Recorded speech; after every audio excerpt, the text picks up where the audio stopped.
इलेक्ट्रोलचे पैसे आले की न आले हे कोणाला माहित नाही, पण ज्या पद्धतीने इलेक्ट्रोल बॉन्डचे पैसे जमा करण्यात आले त्याची सगळी माहिती सुप्रीम कोर्टाने लोकांसमोर बाहेर आहे. आणि काँग्रेसवाल्यांना म्हणतो की हा आपण असा मुद्दा धरला पाहिजे, केला पाहिजे की देशाचा पंतप्रधान हा गल्लीतल्या दादासारखा वागू शकत नाही. गल्लीतला दादा हा हप्ते बहादूर असतो, तो हप्ता वसूल करतो, एक दहशत निर्माण करतो, पोलिसाला धरून तो दहशत निर्माण करत असतो. म्हटलं त्या रस्त्यावरच्या दादाचं आणि मोदीचं वागणं वेगळं नाही. त्यांनी गल्लीत केलं, यांनी देश पातळीवरती, फरक एवढाच. आम्ही काँग्रेसवाल्यांना म्हणत होतो तुमच्याकडे संधी आलेली आहे,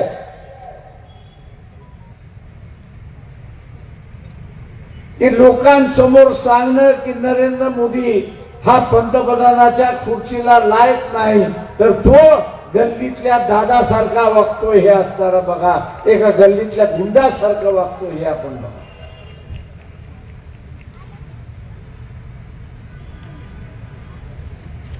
जी काही माहिती आली, ज्यांनी ज्यांनी पैसे दिले, इलेक्ट्रोल बॉन्डच्या माध्यमातून ज्यांनी ज्यांनी पैसे दिले, ते देण्याच्या अगोदर त्यांना ईडीची नोटीस गेली किंवा त्यांना असताना चौकशीला बोलवलं. पुन्हा आपली चौकशी येऊ नये, पुन्हा नोटीस येऊ नये म्हणून कोणी 300चा बॉन्ड 300 कोटीचा दिला, 500 कोटीचा दिला आणि स्वतःची सुटका करून घेतली. पांढेल्यावाला सुद्धा काय करतो, पांढेल्यावाला दादा आला की त्याला म्हणतो तुझा हप्ता ठरव, मला पुन्हा त्रास देऊ नको, महिन्याच्या महिन्याला आठवड्याच्या आठवड्याला हप्ता येऊन जा.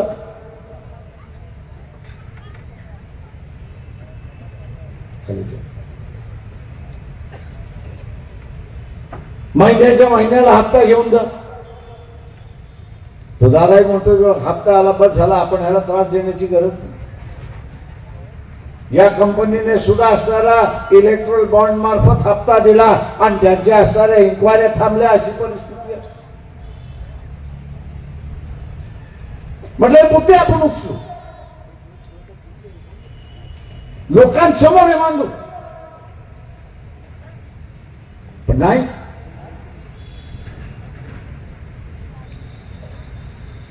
आणि त्यात दुसरं म्हटलं तर सोनिया गांधीने नरेंद्र मोदी यांना 2009च्या निवडणुकीमध्ये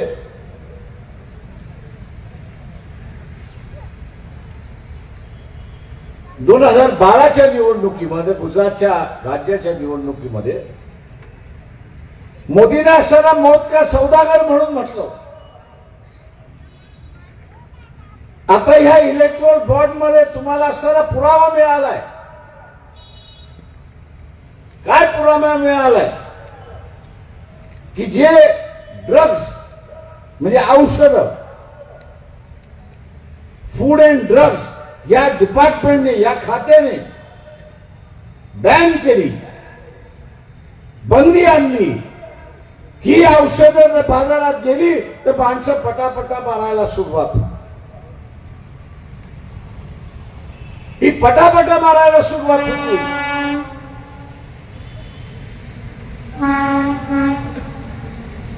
त्या कंपनीने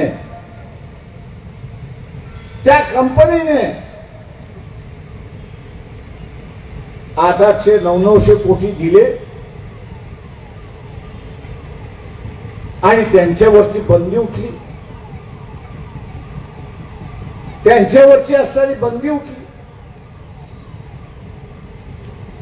म्हटलं शहरामध्ये आपण होर्डिंग्स लावू, कुठच्या कंपनीचे फूड अँड ड्रग्स बॅन केले, किती कोटी दिले आणि त्याचा असणारा पैसे आल्यानंतर त्याच्यावरती बंदी उठवली. आणि लोकांना म्हटलं आपण आवाहन करू, तुम्ही मेडिकल शॉप मध्ये जा, आज ही औषधं उपलब्ध आहेत की नाही बघा. जे जुमला मौत का सौदागर हे सोनिया गांधीने मोदीसाठी वापरला होता, त्याचं पूर्णपणे इंग्रजीमध्ये ज्याला जस्टिफिकेशन म्हणतो आपण, व्यवहारात्मक कसं योग्य आहे ही दाखवण्याची संधी आलेली आहे. हे आपण असताना मांडू.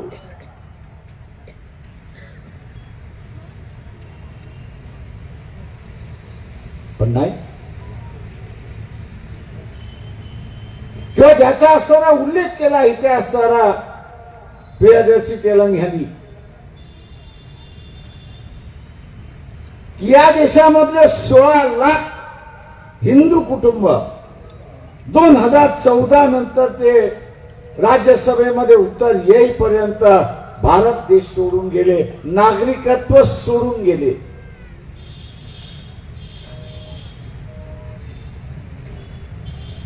नागरिकत्व सोडून गेले. हा मुद्दा आपण उचलू.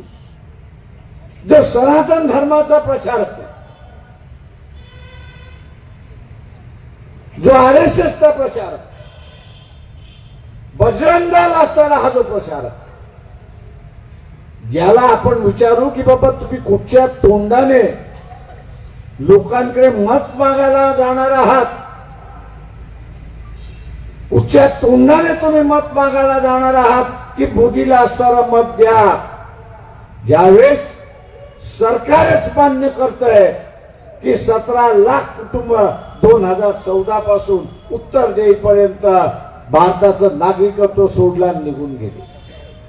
साधी माणसं नव्हती, त्यांची स्थावर मालमत्ता एकेकाची कमीत कमी 50 कोटी होती. ही परिस्थिती दाखवताना आम्ही मुसलमानाच्या विरोधात, दाखवताना आम्ही असताना ख्रिश्चनांच्या विरोधात, पण प्रत्यक्षात विरोधात कोणाचे निघाले, प्रत्यक्षात विरोधात कोणाचे निघाले, तर प्रत्यक्षात हे असणारे विरोधक जे आहे ते या देशातल्या हिंदूंचे निघाले. अशी परिस्थिती आहे.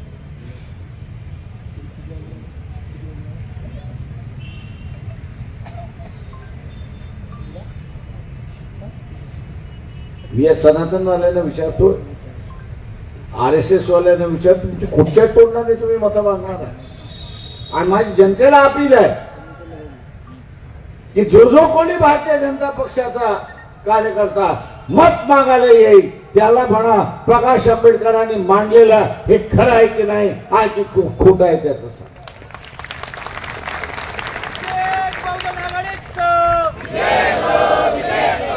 त्यांनी उत्तर दिलं त्याला मत द्या, त्यांनी उत्तर दिलं नाही तर त्याच्या विरोधात मत द्या. हे आव्हान मी आपल्या सगळ्यांना या ठिकाणी.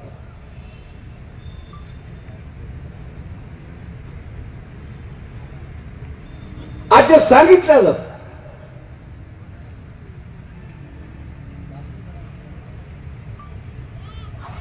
की मोदी शिवाय या देशामध्ये चालू शकत नाही. मला बुद्धाचं असणारं एक तत्व अत्यंत चांगले आणि मानतो. तो म्हटला जे जे जगण्यासारखं वस्तू आहे ते विनाश आहे, त्याचा विनाश होणार. माणसाचा मृत्यू होतो, विनाश होतो. मी जे जे विचारायला येतील की मोदी शिवाय देश चालणार नाही त्यांना असताना म्हणा मग एकदा तरी मोदी विनाश होणार आहे आणि मग काय देश चालणार नाही.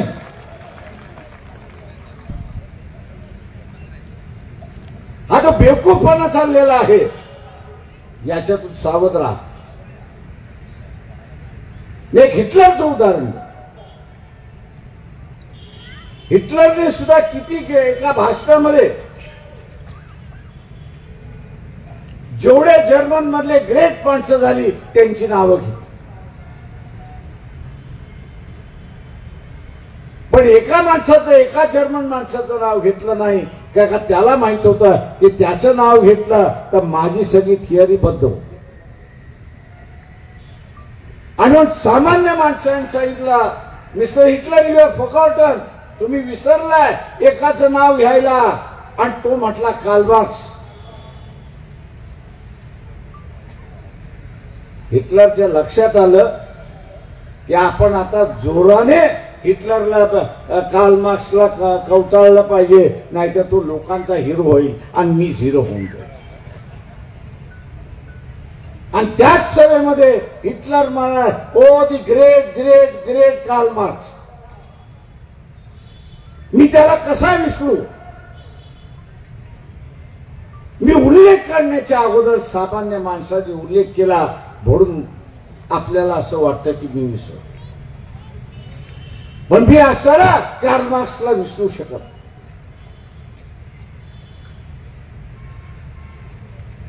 मोदीचं तेच चाललेलं आहे.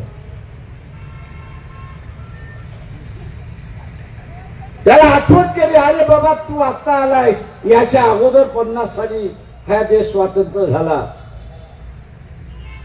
50 साली या देशातली घटना स्वीकारली तेव्हा तुझा पक्ष आणि तुझा RSS या घटनेचे विरोधक होते हे तू विसरलास. काँग्रेसवाले एवढे नालायक आहेत की विचारायला सोय नाही. त्यांचेच मंत्री सरदार वल्लभभाई पटेल यांनी 29 जुलै 1949 ला RSS कडून लेखी लिहून घेतलं. काय लेखी लिहून गेलं की हा जो तिरंगा झेंडा आहे तो आम्ही मान्य करतो. 15 एप्रिल ही देशाची स्वातंत्र्याची तारीख आणि भारताच्या घटनेला आम्ही आज सर्व मानतो. मोदी तू शाळेत गेला नाही, त्याच्यामुळे तुला इतिहास माहिती नाही. आणि दुर्भाग्य आहे मी म्हणून तो शब्द नालायकपणाचा वापरला काँग्रेसवाल्यानं की त्यांना एवढीही ताकद नाही, हिम्मत नाही की मोदीला सांगावं तू ज्या संघटनेमधून आलेलास त्या संघटनेच्या प्रमुखाने सरदार पटेलाला लिहून दिलं की आम्ही हे सगळं मानतो.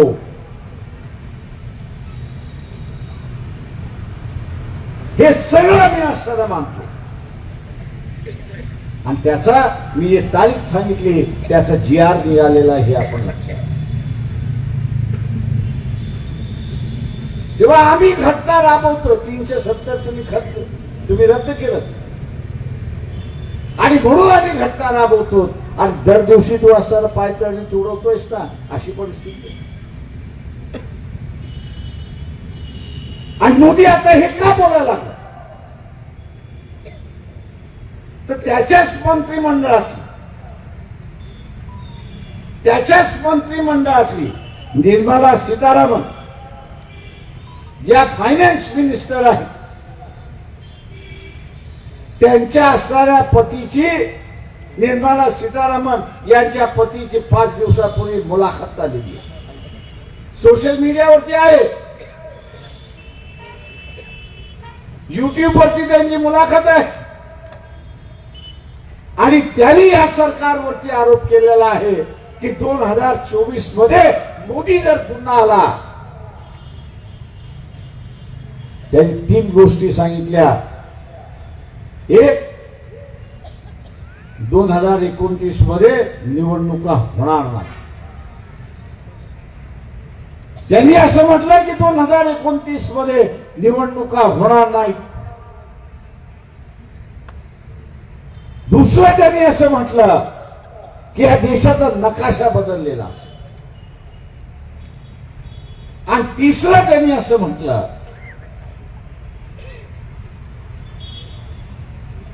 की ह्या देशाची घटना बदलली.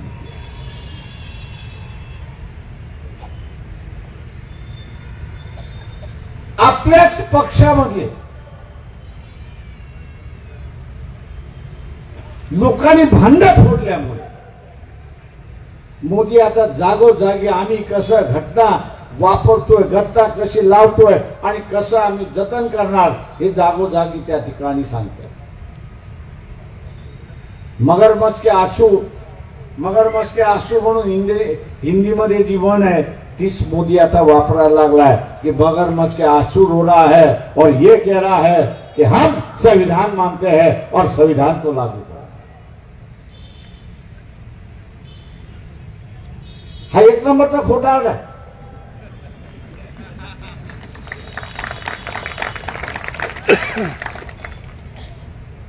तुम्ही जर तुमच्या मित्राशी खोटं बोललात तर तुम्हाला काय वाटतं? तुम्हाला काय वाटतं की आपण फसवलं, आपल्या मित्राला आपल्याला फसवलं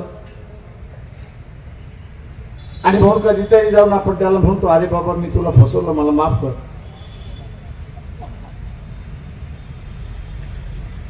मोदी म्हणून म्हणतो की 1 नंबरचा खोटा आहे, फसवणार आहे. आपल्या अर्धगिरीला फसवलं ते.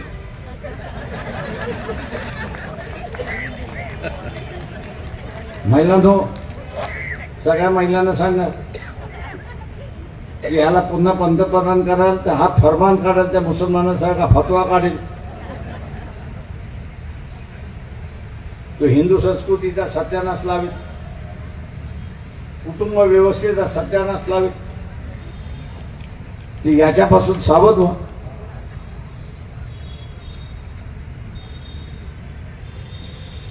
अमेरिकेमध्ये आपला राष्ट्रपती कसा असावा, तो विद्वान आहे असं बघितलं जात नाही. तो आपल्या पोराशी आणि आपल्या बायकोशी कसा वागतो हे पहिल्यांदा त्या ठिकाणी बघितलं जातं.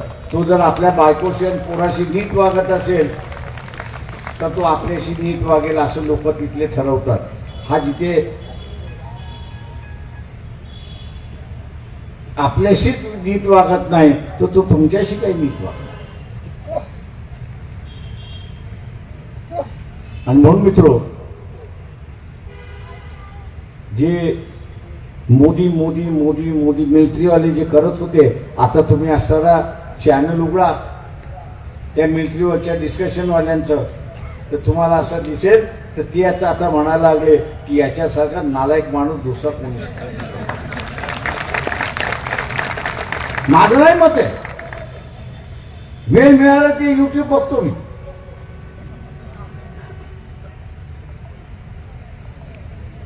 आणि त्यांचे मत आकार एका बाजूने चायना ह्याच्या छाताडावरती बसलाय आणि दुसऱ्या बाजूने पाकिस्तान ह्याला असताना मारत बसले. अशी गोष्ट मी इथल्या सगळ्या सनातन हिंदुत्ववाद्यांना विचारतो, तुम्ही कुठच्या तोंडाने ह्याला मतदान देताय इथं आम्हाला सांगा. दर 3ऱ्या दिवशी दर 4थ्या दिवशी एक सोल्जर मेलाय म्हणून असणारा बातम्या येते. घुसखोराकडून मारला जातो किंवा पाकिस्तान सैन्याकडून त्या ठिकाणी मारला जातो. हे सनातनवाद्यांनो, एक सांगा गेल्या 6 महिन्यामध्ये एक पाकिस्तानचा सोल्जर मेलाय याच्या बातम्या आल्यात का तुम्ही आम्हाला?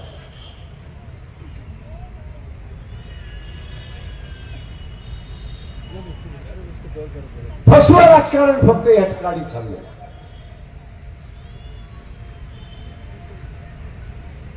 जुमल्याबाजीचं राजकारण फक्त त्या ठिकाणी चाललंय. ही जुमलेबाजी आता थांबू द्या.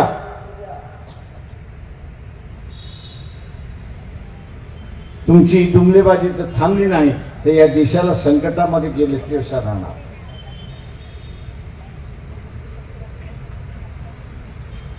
मोहन भागवत RSSचे प्रमुख आहेत. आमचं उघड भांडण आहे, मतभेद आहेत, हे आम्ही मान्य करतो. ते मतभेद राहणार का? त्यांना वैदिक धर्माची परंपरा पसंत आहे आणि आम्ही म्हणतोय की नाही, संत परंपरा या देशामध्ये नांदली पाहिजे. हे वैचारिक भांडण. एक तर ते बदलतील किंवा आम्ही बदलू, नाही तर ते बदलतील आणि आम्ही जसं तसं राहू. पण हे भांडण चालत नाही.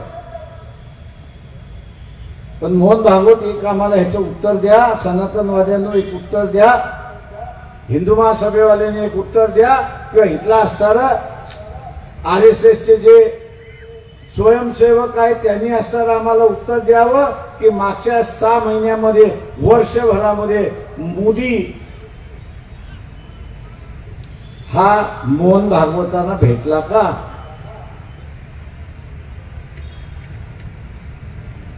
तर नाही.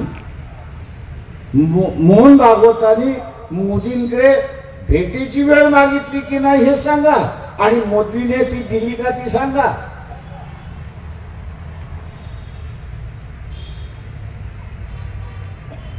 माझा सांगण्याचा मुद्दा हा,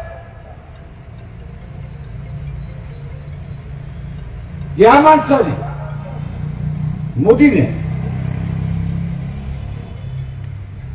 आपल्याच भोवती फिरवलेला आहे. बीजेपीचे जे उमेदवार आहेत ते बीजेपीचे उमेदवार आहेत की नरेंद्र मोदीचे उमेदवार? काय येतं?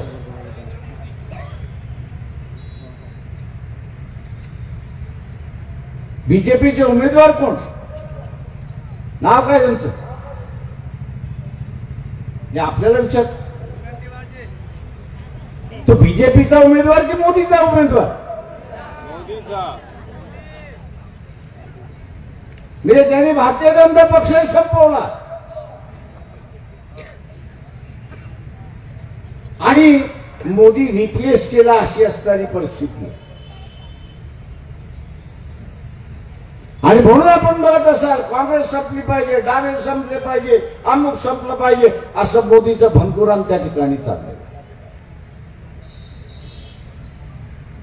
या देशातले राजकीय पक्ष ज्याला सिम्बॉल आपण म्हणतो, हे राजकीय पक्ष सिम्बॉल ऑफ युनिटी आहे. इथले राजकीय पक्ष देशाच्या एकतेचे निशाणी आहे. आज हीच निशाणी मोदी मिटवायला निघाला हे लक्षात घ्या, आणि मोदी फोदी असंच करायला तो निघाला. तुम्हाला हे पाहिजे? मी सनातनवाद्यांना विचारतो, तुम्हाला हे पाहिजे? स्वयंसेवक संघ आहेत त्यांना मी असणारा विचारतो, तुम्हाला हे पाहिजे? काँग्रेसवाले तुम्हाला विचारणार नाही. कारण आजच नोटीस आली 850 कोटी रुपये, 850 कोटी वर्थ हेराची जी प्रॉपर्टी होती त्याला नोटीस लागली, आणि त्याच्यामुळे खरगे पासून इतर सगळे बिहार जाऊन बसलेत, अशी असताना बस.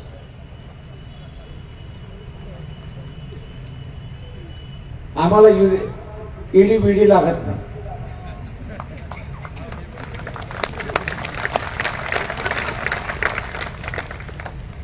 बारा एजन्स्या लावल्या मोदीने माझी चौकशी करायला. मी मोदींना म्हटलं तू माझ्याकडे 500 कोटी पाठवून दे, आणि मग मी लिहून देतो की मोदींनी मला 500 कोटी दिले आणि मी तिची चौकशी करतो.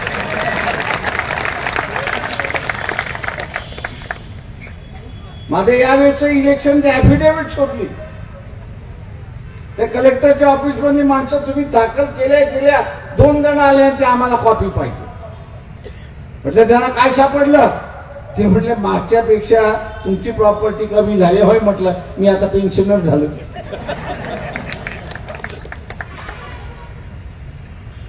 कागद आपटली ना निघून गेले.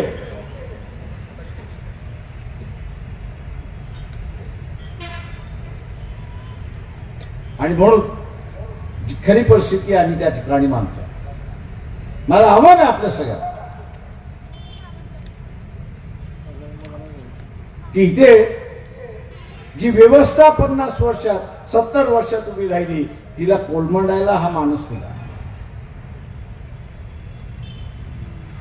हा कोलमडायला निघालेला आहे. याचा इगो एवढा आहे. त्या मॉरिशस मध्ये एका मंत्र्याने मोदीच्या विरोधात केली. आता हे मॉरिशस जे आहे ही चंद्रपूरपेक्षा लहान प्रदेश आहे, अशी परिस्थिती. लहान प्रदेश आहे, परंतु मागच्या पंतप्रधानाने मॉरिशस बरोबर बसून आपलं सैन्य त्यांच्या बेटावरती ठेवलं. पायदळ सैन्य ठेवले, हवाई जहाजही त्या ठिकाणी ठेवले. कारण उद्या युद्ध झालं तर भारताला वाचवता यावं.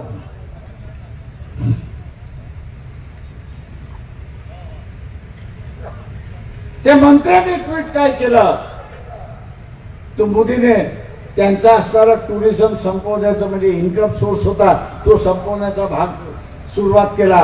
भारताचे टुरिझम त्या ठिकाणी टुरिस्ट जाणार नाही, विमानं त्या ठिकाणी जाणार नाही आणि आम्ही लक्षद्वीप डेव्हलप करू म्हणून सांगितलं. तिथला पंतप्रधान ह्याच्यापेक्षा अडेल टक्कू होता, तोही ह्याच्यापेक्षा हेकड होता. त्यांनी याला सांगितलं, हे बाबा तुझे सैन्य घेऊन जा, महिन्याभराच्या आतमध्ये घेऊन जा, आम्हाला नको आहे. आणि मग याची फाटी.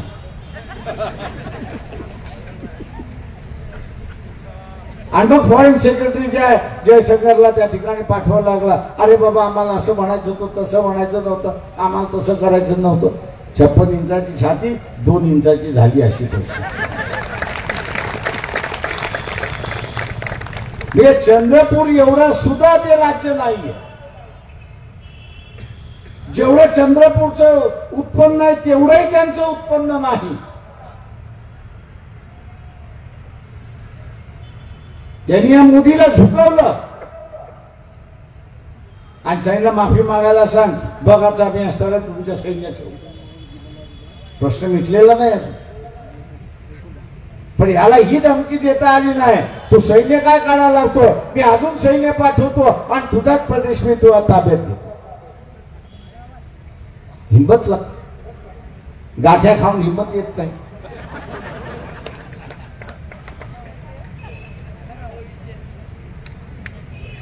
नाक कापले गेलं की न गेलं. असं नाक कापणारा पंतप्रधान चालेल का आपल्याला? आणि म्हणून माझं इथं सनातनवाद्यांना आव्हान आहे,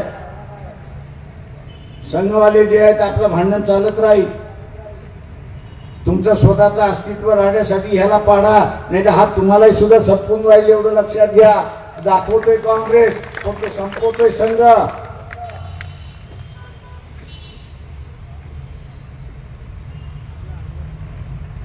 आणि म्हणून मित्रो, मी काँग्रेसवाल्यांनी म्हटले हे सगळे मुद्दे आपण घेऊन लोकांसमोर जाऊ.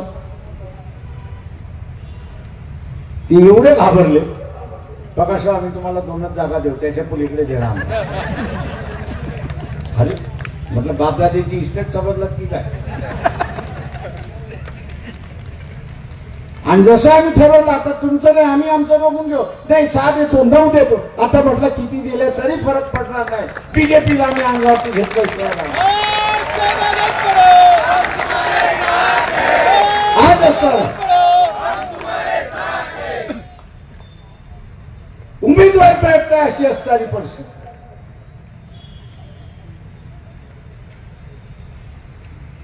ते सेनेला उमेदवार मिळत नाहीये, शरद पवारांना उमेदवार मिळत नाहीये आणि काँग्रेसचे असणारे उमेदवार पळपुटे झालेले आपल्याला त्या ठिकाणी दिसतात. नाना पटोले, त्याचं नाव जाहीर झालं भंडारा गोंदियामध्ये. काय म्हणा लागले, आम्ही लढणार नाही. अरे तुम्ही प्रदेशाध्यक्ष, एका महाराष्ट्रासारख्या प्रदेश तुम्ही अध्यक्ष, मी लढू शकणार नाही का? पडण्याची भीती की समझोत्याची भीती? काँग्रेसला आपण पाठिंबा दिला. नागपूरमध्ये काँग्रेसच्या उमेदवाराला पाठिंबा दिला. झोपलं कोणाला? नाना पटोलेला. अरे बाबा, तू बीजेपीचा आहेस की काँग्रेसचा आहे पहिल्यांदा सांग.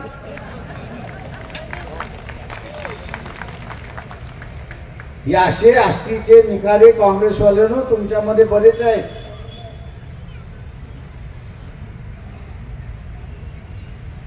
की ज्यांचं प्रेम करतात, एका बरोबर लग्न करतात, दुसऱ्या बरोबर, अशी परिस्थिती आहे.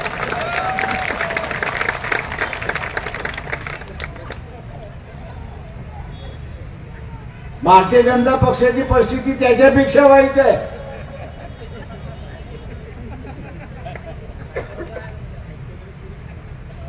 ते तर बघतच असतात कोणाचं फाटलंय, कोणाचं फुटलंय, कोणाचा डायव्होर्स होतोय.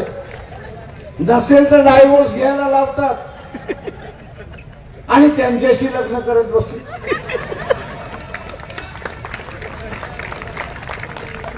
आता एक घर फोडे पक्ष जे आहेत त्यांच्या बरोबर तुम्हाला बसायचं,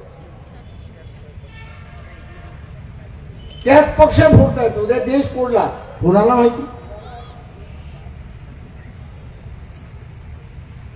सत्ता येईल न येईल, पण सत्तेसाठी आज पक्ष फोडायला लागलेत, विकास घ्यायला लावलेत.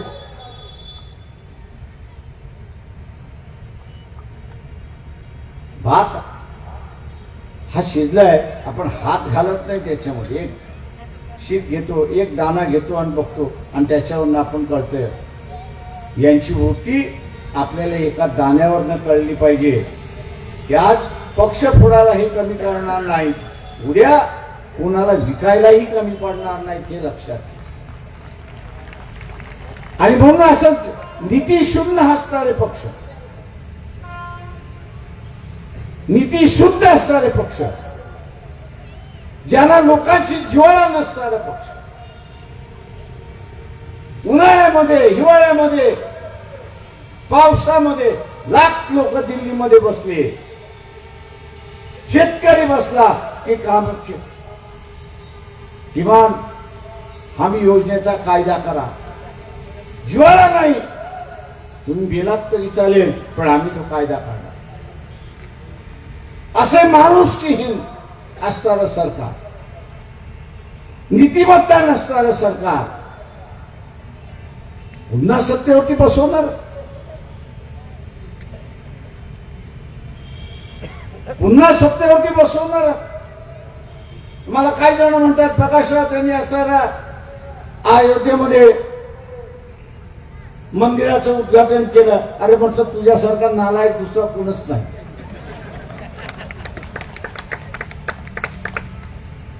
ते मंदिर बांधलं गेलं पाहिजे, हा निर्णय सुप्रीम कोर्टाने दिला. आणि लक्षात घेऊन त्या ठिकाणी म्हटलं की अनेक वर्ष चाललेलं भांडण आहे, हे मिटलं पाहिजे. याच्यामध्ये अजून वादविवाद होता कामा नये. आणि म्हणून त्यांनी सगळ्या पार्टीजना अपील केलं, सांगितलं आम्ही जो निर्णय देतो तो तुम्ही मुकाट्याने त्या ठिकाणी ऐका. कोर्टाने सांगितलं मंदिर बंदेल, पैसे त्याला सरकार देईल. तुमचं कुठे गेलं? कोर्टाचा निर्णय नसता तर तुमची हिंमत झाली असती. कोर्टाचा निर्णय नसता तर तुमची हिंमत झाली असती का? तो उठला, निघून गेला. आणि म्हणून एक मंदिर बांधलं, एक मंदिराचं उद्घाटन केलं. याच्यावरनं आपण असताना सत्तेवरती बसवणार असाल तर मी असताना विचारतोय, प्रत्येक चौथ्या दिवशी एक सोल्जर मरतोय,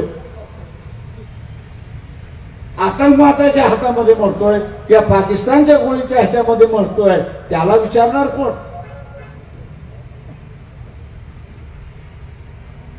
मागची निवडणूक पुलवामावरती जिंकली.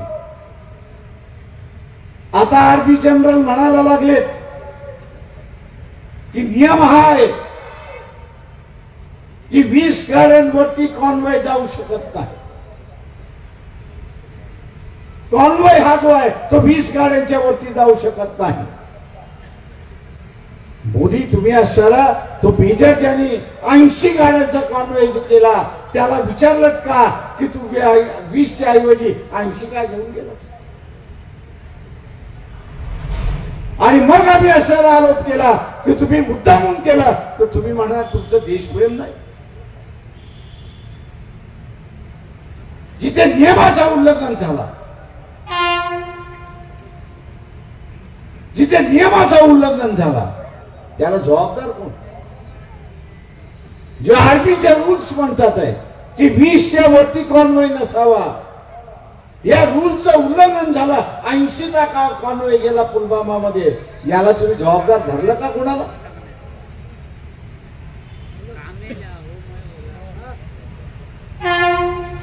तुम्ही कोणाला जबाबदार धरलं? नाही धरलं. का नाही धरलं? तुमचं काय त्याच्याशी साखर लोट होतं आणि म्हणून तुम्ही त्या आर्मी जनरलला आणि मेजरला कारवाई केली नाही. मी उघड विचारतो. आम्ही काँग्रेसवाल्यांना म्हटलं, अरे तुम्ही लोक डिफेन्स मिनिस्टर होता, आम्ही तर वाचून वाचून शिकतोय, तुम्ही नियम उघडून प्यालेला तर तुम्ही का नाही उपस्थित करा? नाही प्रकाश, आता नको, पुढच्या वेळेस आपण बघू. पुढची वेळ म्हटलं येणार कधी? आणि म्हटलं पुढची वेळ आलीच नाही तर. आणि म्हणून मित्रो, माझं आव्हान आहे आपल्या सगळ्यांना,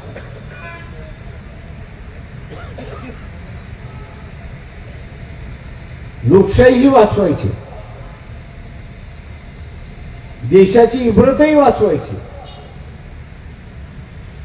मोदीने कुठल्या तरी सभेमध्ये सांगावं की वर्ल्ड बँकेचा रिपोर्ट आलेला आहे की मोदी 2014 साली सत्तेवरती आले, पंतप्रधान झाले, त्यावेळेस 100 रुपयातले 26 रुपयाचं कर्ज देशावरती होतं. मोदी ज्यावेळेस पंतप्रधान झाले 2014ला, त्यावेळेस देशावरती 26 रुपयाचं कर्ज होतं 100तलं.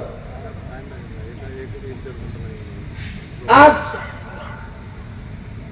हेच कर्ज 26 रुपयावरनं 84 रुपयावरती आलेला. 10 वर्षाच्या कालावधीमध्ये देशावरचं कर्ज हे 50 रुपयांनी किती वाढवलं. आणि आजची माझी जी माहिती आहे की रिझर्व्ह बँकेने अजून बाहेर काढलेली नाही, 100 रुपयाचं कर्ज 100 रुपयाचं. आता एखाद्याचा पगार 200 रुपये असेल आणि त्याला असणारा EMI 100 रुपयाची भरायची असेल तर त्याला त्याचा खर्च 100 रुपयामध्ये चालवायला लागतो. त्यांनी 10-12 हप्ते भरले नाही तर 100 रुपये नाही तर ते 160 रुपये होतात आणि शिल्लक राहतात 40 रुपये. घर चालवायला 40 रुपये राहतात. 84 रुपयाचं कर्ज झालं, त्यावेळेस चालवायला राहिले किती? 16. तोच जागतिक बँकेचा अहवाल असं म्हणतोय की 2026 मध्ये मोदी म्हणतोय ना, मी हिमालयामध्ये चाललोय, म्हणतोय की नाही म्हणतोय की 2026 मध्ये मी हिमालयामध्ये जाईल, त्यावेळेस जागतिक बँक असं म्हणते की भारतावरचं कर्ज 100 रुपयातला 86 रुपये झाला असेल, 96 रुपये झाला असेल. घर चालवायला फक्त 4 रुपये शिल्लक असतात. अर्थव्यवस्था घराची असो किंवा देशाची असो ती एकच आहे. इथे कोटीने असतो, तिथे हजारामध्ये असतो. 4 रुपयामध्ये हा देश चालू शकतो का? आणि म्हणून मोदी म्हणतोय मी चाललो हिमालयामध्ये, तुम्हाला मातीत घालून चाललो मी हिमालयामध्ये.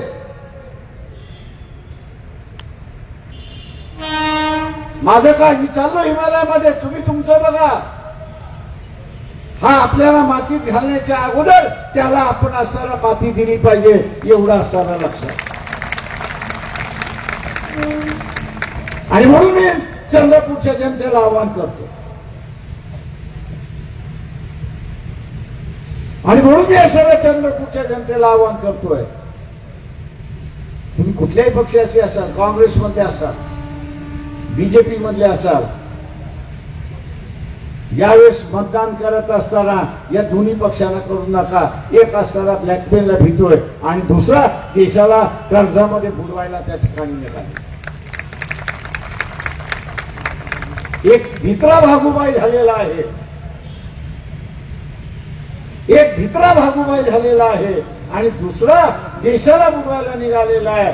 अशा ह्या परिस्थितीमध्ये वंचित बहुजन आघाडी आपल्या समोर आलेली आहे.